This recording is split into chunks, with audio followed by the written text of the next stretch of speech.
Hi friends, welcome back to happy moments. ഇന്ന് എന്താണെന്നല്ലേ, ഇന്ന് കൊച്ചുമോളുടെ സ്കൂളിൽ ഗ്രാൻഡ് പാരൻസ് ഡേ ആണ്. അപ്പം ഞാൻ പോയിട്ടുണ്ടായിരുന്നു. അപ്പോൾ ഞാൻ രാവിലെ ചെന്നു, കുഞ്ഞ് പ്രെയർ സോങ്ങിനുണ്ടായിരുന്നു. അത് കാരണം നേരത്തെ പോണ്ടി വന്നു. ആൾക്കാരൊക്കെ വരുന്നേ ഉള്ളൂ. നിറച്ച് ഹോളൊക്കെ നിറഞ്ഞായിരുന്നു കേട്ടോ. ഭയങ്കര നിറച്ച് ഗ്രാൻഡ് പാരൻസ് വന്നിരുന്നു. ഞാൻ മാത്രമേ പോയുള്ളൂ കുഞ്ഞിൻ്റെ സൈഡിൽ നിന്ന്. പിന്നെ അവരെയൊക്കെ നിർത്തി ആദ്യം പ്രെയർ സോങ്ങിന് വേണ്ടിയിട്ട്.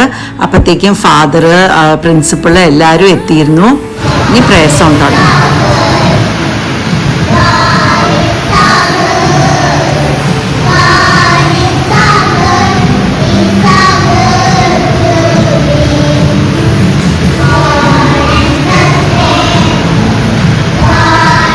ആരും ഇടയ്ക്കിടയ്ക്ക് ഇങ്ങോട്ട് നോക്കുന്നുണ്ടായിരുന്നു. എന്ന് ഞാൻ വീഡിയോ എടുക്കുന്ന കാരണം. അങ്ങനെ പ്രെയർ സോങ് കഴിഞ്ഞ് കുട്ടികളുടെ ഡാൻസും തുടങ്ങി. ഭയങ്കര രസമായിരുന്നു. നല്ല പോലെ പിള്ളേർ കളിച്ചു.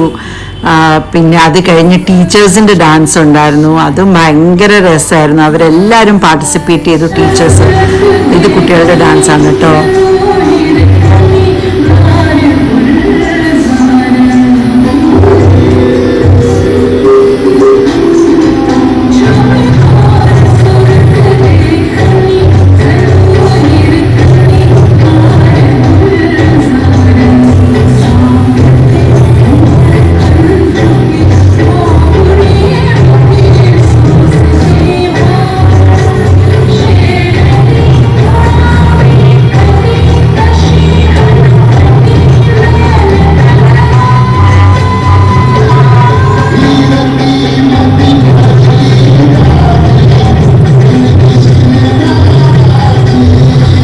പിള്ളേരൊക്കെ എന്ത് രസമായിട്ടാണ് കളിക്കുന്നത് അല്ലേ. കണ്ടിട്ട് നല്ല രസം തോന്നി. ഇത്രയും കൊച്ചു പിള്ളേരെ ടീച്ചേഴ്സ് എന്ത് കഷ്ടപ്പെട്ടായിരിക്കും പഠിപ്പിച്ചെടുത്ത സ്റ്റെപ്പുകളെല്ലാം. ടീച്ചേഴ്സിനെ സമ്മതിച്ചു കൊടുക്കണം, പിള്ളേരെ സമ്മതിച്ചു കൊടുക്കണം. എന്തായാലും പരിപാടി ഉഗ്രനായിരുന്നു. ഇവരുടെ ഡാൻസും ഒക്കെ ആയിട്ട്. ഇത് കഴിയുമ്പോൾ ഉടനെ തന്നെ ടീച്ചേഴ്സിൻ്റെ ഡാൻസായിരുന്നു. ടീച്ചേഴ്സ് എന്തുമാത്രം എഫേർട്ട് ഇതിൻ്റെ അകത്ത് എടുത്തിട്ടുണ്ട് ഈ ഒരു ഗ്രാൻഡ് പാരൻസ് ഡേ സെലിബ്രേറ്റ് ചെയ്യാനായിട്ട് എന്ന് ഓർത്തപ്പം ഭയങ്കര സന്തോഷം തോന്നി.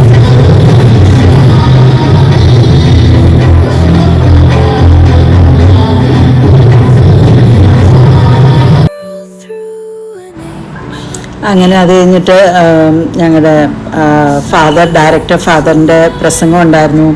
അത് കഴിഞ്ഞ് പ്രിൻസിപ്പളിൻ്റെ പ്രസംഗം ഉണ്ടായിരുന്നു. അപ്പോൾ എങ്ങനെ അപ്പൂപ്പനും അമ്മൂമ്മയും കുഞ്ഞുങ്ങളെ മോൾഡ് ചെയ്തെടുക്കാനായിട്ട് സഹായിക്കുന്ന പലവർക്കും ഗ്രാൻഡ് പാരൻസ് കൂടെ ഇല്ലല്ലോ. പക്ഷേ ഗ്രാൻഡ് പാരൻസ് ഉള്ളവർ ഭയങ്കര ലക്കിയാണെന്ന് പറഞ്ഞ് ഞങ്ങളെ കുറേ പുകഴ്ത്തി. ഞങ്ങൾക്ക് ഹാപ്പി ആയിട്ടോ. എല്ലാ ഗ്രാൻഡ് പാരൻസും ഹാപ്പി ആയിരുന്നു.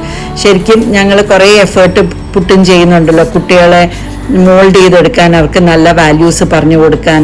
അതെല്ലാം ആരെങ്കിലും നമ്മൾക്ക് അതിനെ അപ്രീഷിയേറ്റ് ചെയ്യുമ്പോൾ നമുക്ക് ശരിക്കും ഹാപ്പി ആവില്ലേ. അങ്ങനെ അത് കഴിഞ്ഞ് ടീച്ചേഴ്സിൻ്റെ ഡാൻസ് അടിപൊളിയായിരുന്നു കേട്ടോ. ടീച്ചേഴ്സ് ഞാൻ പറഞ്ഞ പോലെ ഭയങ്കര രസമായിരുന്നു അവരുടെ ആ ഒരു പെർഫോമൻസ് എന്ന് പറഞ്ഞു കഴിഞ്ഞാൽ. അവർ അത്രമാത്രം എഫേർട്ട് എടുത്തു അതിന് വേണ്ടിയിട്ട്. അപ്പോൾ ഇങ്ങനെ ഒരു സ്കൂള് ഗ്രാൻഡ് പാരൻസിനെ ആദരിക്കുക എന്ന് പറഞ്ഞു കഴിഞ്ഞാൽ അത് എന്ത് നല്ല ഒരു കൾച്ചറാണ് കുട്ടികൾക്ക് പറഞ്ഞു കൊടുക്കുന്നത് അല്ലേ. ഇങ്ങനെ വേണം എല്ലാ സ്കൂളിലും. ഗ്രാൻഡ് പാരൻസ് ഡേ വേണം. പിള്ളേർ ഗ്രാൻഡ് പാരൻസിനോടുള്ള ആ റെസ്പെക്റ്റും ബഹുമാനവും എല്ലാം അവർക്ക് കൂടണം. ഇങ്ങനെ സ്കൂള് ഗ്രാൻഡ് പാരൻസിനെ ആദരിക്കുമ്പോൾ പിള്ളേരും ആ കൾച്ചറിലാണ് വളരുന്നത്. അത് കഴിഞ്ഞ് കുറേ ഗെയിംസ് ഉണ്ടായിരുന്നു കേട്ടോ. പാട്ട്, മ്യൂസിക് ഒരു ട്യൂൺ കേൾപ്പിച്ചാൽ അത് ഏത് മ്യൂസിക്കാന്ന് പറയുന്നത് ആ പഴയ ആ ഗ്രാൻഡ് പാരൻസിൻ്റെ ടൈമിലുള്ള പാട്ടുകൾ തന്നെ അവർ സെലക്ട് ചെയ്ത് അവർ പാടി. അങ്ങനെ ഭയങ്കര രസമായിരുന്നു. പക്ഷെ ഞാൻ അതിനൊന്നും പാർട്ടിസിപ്പേറ്റ് ചെയ്തില്ല കേട്ടോ. പാട്ടെന്ന് പറയുന്നത് എനിക്ക് കേൾക്കാൻ മാത്രമേ ഇഷ്ടമുള്ളൂ. അതിന് ആരാ പാടിയതെന്നോ ഏതാ പാടിയതെന്നോ അതിൻ്റെ ട്യൂൺ കേൾപ്പിച്ചാൽ പാട്ട് പറയാനൊന്നും എനിക്ക് അറിഞ്ഞുകൂടാ. അത് കാരണം അതിലൊന്നും പാർട്ടിസിപ്പേറ്റ് ചെയ്തില്ല. പിന്നെ ഗെയിംസ് ഉണ്ടായിരുന്നു ഇത് കഴിഞ്ഞിട്ട്, അതിൽ പാർട്ടിസിപ്പേറ്റ് ചെയ്തു. പിന്നെ അത് കഴിഞ്ഞ് ഞങ്ങൾക്ക് മറ്റേ റാമ്പ് വാക്കിംഗ് ഉണ്ടായിരുന്നു കേട്ടോ. റാമ്പ് വാക്കിംഗ് എന്ന് പറഞ്ഞാൽ ഗ്രാൻഡ് പാരൻസും ഗ്രാൻഡ് ചിൽഡ്രനും കൈ പിടിച്ച് സ്റ്റേജിൽ വന്ന് വാക്ക് ചെയ്യുക. അതിനെല്ലാവരും മിക്കവരും പാർട്ടിസിപ്പേറ്റ് ചെയ്തു.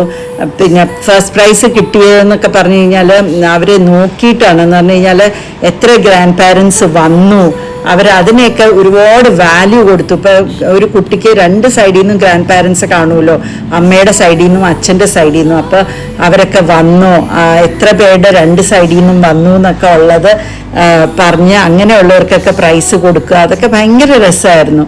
പിന്നെ റാമ്പ് വാക്കിംഗ് ഒക്കെ കഴിഞ്ഞ് കഴിഞ്ഞാൽ പിന്നെയും കുറേ ഗെയിംസ് ഉണ്ടായിരുന്നു. ആ ഗെയിംസിൽ ഒരു എണ്ണത്തിൽ ഫസ്റ്റ് പ്രൈസ് അടിച്ചു കേട്ടോ. അതിനാണ് കേട്ടോ ഈ ഉമ്മ തരുന്നത്. പാറു ഭയങ്കര ഹാപ്പി ആയിരുന്നു, അമ്മൂമ്മയ്ക്ക് പ്രൈസ് കിട്ടി. അമ്മൂമ്മയും കുഞ്ഞും കൂടി കളിച്ച ഒരു ഗെയിമായിരുന്നു, അതിന് പ്രൈസ് കിട്ടി. പിന്നെ അത് കഴിഞ്ഞ് ലാസ്റ്റ് എല്ലാം കഴിഞ്ഞപ്പോൾ പ്രൈസ് ഡിസ്ട്രിബ്യൂഷൻ ഉണ്ടായിരുന്നു. അപ്പോൾ എല്ലാ പാരൻസും ഇങ്ങനെ ഗ്രാൻഡ് പാരൻസ് വന്ന് പ്രൈസ് കുട്ടികളുടെ കൂടെ വന്ന് വാങ്ങിക്കുമായിരുന്നു. അതും നല്ല രസമായിരുന്നു. എല്ലാവർക്കും മിക്ക 5-6 ഗെയിംസ് ഉണ്ടായിരുന്നു. അതിന് ഫസ്റ്റും സെക്കൻഡ് പ്രൈസും കൊടുത്തു. അങ്ങനെ ആ പ്രൈസും ഒരെണ്ണം വാങ്ങിക്കാനുള്ള ഒരു പ്രൗഡ് മൂമെൻ്റ് എനിക്കും ഉണ്ടായി. പാറുവിനെ ഞാൻ നിരാശപ്പെടുത്തിയില്ല. അങ്ങനെ ആ ഫാദറിൻ്റെ കയ്യിൽ നിന്ന് ആ പ്രൈസ് വാങ്ങിച്ചപ്പോൾ ഞാനും ഭയങ്കര പ്രൗഡായിരുന്നു, പാറുവും ഭയങ്കര പ്രൗഡായിരുന്നു. അമ്മൂമ്മയ്ക്ക് കിട്ടിയല്ലോ, അമ്മൂമ്മയ്ക്കും കുഞ്ഞുമോൾക്കും കൂടി കിട്ടിയല്ലോ എന്നുള്ള ഹാപ്പിനെസ് ഉണ്ടായിരുന്നു. അത് കഴിഞ്ഞ് ഞങ്ങൾ അവിടെ കുറച്ചു നേരം കൂടി ഇരുന്നു. പിന്നെ ഒരു ജ്യൂസും പിന്നെ ഒരു കഴിക്കാൻ ഒരു സ്നാക്കും തന്നിട്ട് ഞങ്ങളതെല്ലാം കഴിച്ച് തിരിച്ച് വീട്ടിലോട്ട് സന്തോഷമായിട്ട് പോയി. അപ്പോൾ എല്ലാ സ്കൂളുകളിലും ഇങ്ങനെ ഒരു ഗ്രാൻഡ് പാരൻസ് ഡേ ആഘോഷിക്കണം. ബൈ.